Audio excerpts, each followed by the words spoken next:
रूस के विदेश मंत्री लर्गई लावरोव का बहुत बड़ा बयान। हमारे खिलाफ हाइब्रिड वॉर शुरू हो चुकी है, यह कहा लावरोव ने।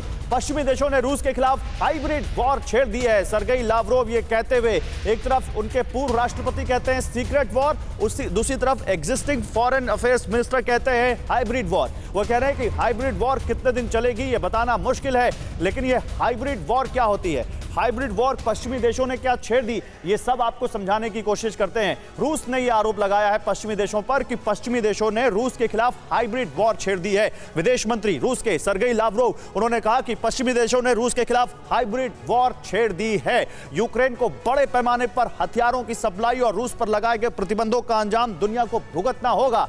यह नहीं पता कि यह हाइब्रिड वॉर कब तक चलेगी, लेकिन इसकी आंच अभी सभी देशों तक जाएगी, सर्गेई लावरोव ने कहा। उन्होंने कहा कि हमने सीधे जंग छेड़ने से बचने की कोशिश की, लेकिन यह युद्ध हम पर थोपा गया। ये देखिए बहुत बड़ा बयान। वो कह रहे कि हम लड़ना नहीं चाहते थे, लेकिन हम मजबूरन लड़े, हम पर हमेशा से प्रतिबंध लगाए गए और अब हमें इसकी आदत हो चुकी है। तो जो सैंक्शंस की बात अभी हो रही थी, उसका भी जवाब यहां पर वो देते हुए, युद्ध के साथ प्रोपेगेंडा, गलत सूचना, इकोनॉमिक जोड़ तोड़ और साइबर युद्ध को हाइब्रिड वॉर कहा जाता है। तो यही हाइब्रिड वॉर जिसकी तरफ अभी हम जनरल शंकर प्रसाद से बात कर रहे थे और उन्होंने इशारा किया था, एम्बेसडर वोरा, हाइब्रिड वॉर यानी हर वो चीज जो कन्वेंशनल वॉर से अलग हो लेकिन उस वॉर में मदद करे। क्या यही हो रहा है रूस के साथ, और क्या वाकई ये जो सर्गेई लावरोव कह रहे हैं इनकी बातों में आपको दम दिखता है कि इसकी चपेट में अब दुनिया का हर देश आएगा? ये जो शब्द है हाइब्रिड, ये बड़ा इंटरेस्टिंग है। कन्वेंशनल वॉर के अतिरिक्त जब आप इंफॉर्मेशन वॉर करते हैं और आप सैंक्शंस वॉर करते हैं, इकोनॉमिक वॉरफेयर, इन सबको मिला के हाइब्रिड वॉर किया जाता है। यही इस समय हो रहा है रूस के ऊपर, लेकिन रूस घुटने टेकने वाला नहीं है। The people of Russia sir, of Russian federation, जितना उनके ऊपर दबाव पड़ेगा वो उतने और इकट्ठे होंगे और सपोर्ट करेंगे टू व्लादिमीर पुतिन, सिर्फ इसलिए कि उसने उन लोगों का आत्मसम्मान और आत्मविश्वास वापस कर दिया। ठीक है, विंग कमांडर आलोक सहाय साहब, आपको लगता है कि ये आने वाले दिनों में हमारे ऊपर भी इसका असर दिखेगा? हमारे ऊपर भी दिखेगा, आर्थिक रूप से इसका असर दिखेगा। आर्थिक रूप से सबसे पहले यूरोप पर बहुत बड़ा असर पड़ेगा और धीरे धीरे हमारा भारत और दक्षिण एशिया के कई देश इसके चपेट में आएंगे, ऐसा मेरा मानना है। इसका असर काफी होने वाला है, दूरगामी परिणाम होंगे इस युद्ध के। ठीक है, दूरगामी परिणाम होंगे इस युद्ध के, और वो दूरगामी परिणाम दूर से आते आते आप तक भी आएंगे और वो आना शुरू हो चुके हैं। आप पेट्रोल ले लीजिए, आप सीएनजी ले लीजिए, आप पीएनजी ले लीजिए, आप गेहूं ले लीजिए, और भी बहुत सारी चीजें आपको देखने को मिलेंगी, फर्टिलाइजर्स ले लीजिए। लेकिन इस बीच एक बड़ी खबर, यूक्रेन आर्मी का M777 हॉवित्जर से जबरदस्त हमला। यूक्रेनी हमले में रशियन ठिकानों पर भारी नुकसान, 30 किलोमीटर तक मार करने में सक्षम है अमेरिकी हॉवित्जर तोप। यूएस ने 70 तोप और 70,000 गोलों की सप्लाई की है यूक्रेन को।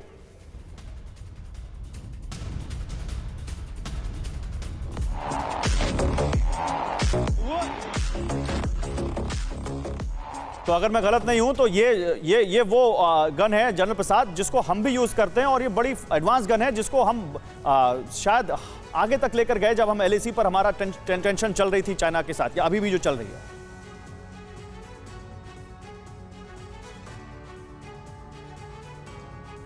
जनरल प्रसाद, देखिए आर्टिलरी गन ये बहुत सक्षम गन है, इसकी रेंज बहुत लंबी होती है, इसमें कई किस्म के जो मिसाइल्स और बॉम्ब्स होते हैं वो भी डाले जा सकते हैं। इससे खतरा बढ़ गया है, इसमें कोई शक नहीं है, लेकिन इसका मतलब ये नहीं है कि ये एक वॉर विनिंग एफर्ट है। वॉर विनिंग एफर्ट नहीं कह सकते इसको हम। हाँ, ज़रूर इसका सप्रेसिव फायर हो सकता है, ज़रूर इसके फायर का बहुत डैमेज हो सकता है, बहुत इफेक्ट हो सकता है, लेकिन इसके साथ ये मत समझिएगा आप कि वॉर का जो डायरेक्शन है वो बदल जाएगा। वॉर का डायरेक्शन इससे बदलने वाला नहीं है। It is basically a support weapon जो कि अच्छा सपोर्ट करती। अभी सिर्फ गोले मारने से क्या हो रहा है? गोले मारने से केवल ये होगा कि वहाँ की जो बिल्डिंग है या जो जिस जगह पर गोले गिराए जा रहे हैं वहाँ सत्यानाश हो जाएगा, लेकिन उससे आगे क्या है? क्या उस जमीन पर जाकर इन्फेंट्री कब्जा करेगी? क्या वहां जाकर कोई अपनी डिफेंसेस बनाएगी? तो artillery fire is very useful, very effective only if it is supported by the next action. The next action क्या है? वहां क्या आर्मर्ड कोर के टैंक्स जाएंगे? क्या वो इन्फेंट्री जाएगी? ये ऑब्जेक्टिव जिस पर फायर कर रहे हैं इसमें से वो चाहते क्या है? तो रेजिस्टेंस कर रहे हैं, वो रेजिस्टेंस में मददगार हो रही है, एंगेज कर रहे हैं जहां से वो सरेंडर हो जाएगा। वो यूक्रेन रूस को आगे बढ़ने से जरूरी बात यह है कि किस टारगेट पर मारी जा रही है आर्टिलरी। ठीक है सर, ठीक है, ओके। देखिए, इस बीच जो बात देखिए, अभी हम कर रहे समझने थे की वो बात बात ये यहाँ है, पर और आगे it's a आती हुई very एक बड़ी खबर, जर्मनी ने दुनिया में भूखमरी की आशंका जता दी है। एक बड़ी खबर, G7 मीटिंग में जर्मनी ने रूस को जिम्मेदार ठहराया है। रूस ने यूक्रेन युद्ध को ग्रेन वॉर में बदला है, ये कहा है जर्मन फॉरेन मिनिस्टर ने।